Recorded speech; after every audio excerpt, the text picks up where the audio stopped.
আসসালামু আলাইকুম সবাইকে। যারা আমার অ্যাডভোকেটকে এটা ভেবে ভেবে রাতের ঘুম হারাম করতেছো তাদের উদ্দেশ্যে বলবো, অবশ্যই সাইদুল হচ্ছে আমার খুব ক্লোজ একটা ফ্রেন্ড, ওর সাথে আমার ভালো একটা সম্পর্ক, বাট ও আমার অ্যাডভোকেট না। যেহেতু আমি মিলানোতে থাকি, মিলানোরই একজন আমার অ্যাডভোকেট, আর অবশ্যই সে ইতালিয়ান।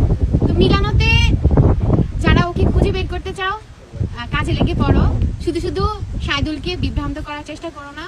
আরেকটা কথা হচ্ছে, আমি তোমাদেরকে যে কথাটা এখন বলবো সেটা সম্পূর্ণই হচ্ছে আমার অ্যাডভোকেটের পক্ষ থেকে। উনি আমাকে জাস্ট জানাতে বলেছে, আমার জাস্ট ওনার দায়িত্ব পালন করতেছি।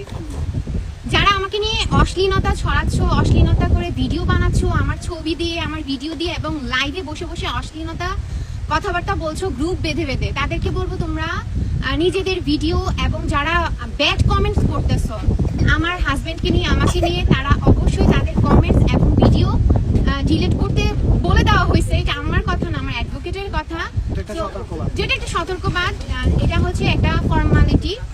আমরা যে পদক্ষেপটা নিচ্ছি এটা নাকি জাস্ট একটা রুলস। তো সবার অবশ্যই ক্লিয়ার হয়ে গেছে এটা নিয়ে। আমার এখানে লাস্ট ভিডিও, নেক্সট ভিডিও হবে সবার সামনে কখন কি হচ্ছে, লাস্টে আমরা সবাইকে সব ঘোষণা দিয়ে দিব। ধন্যবাদ।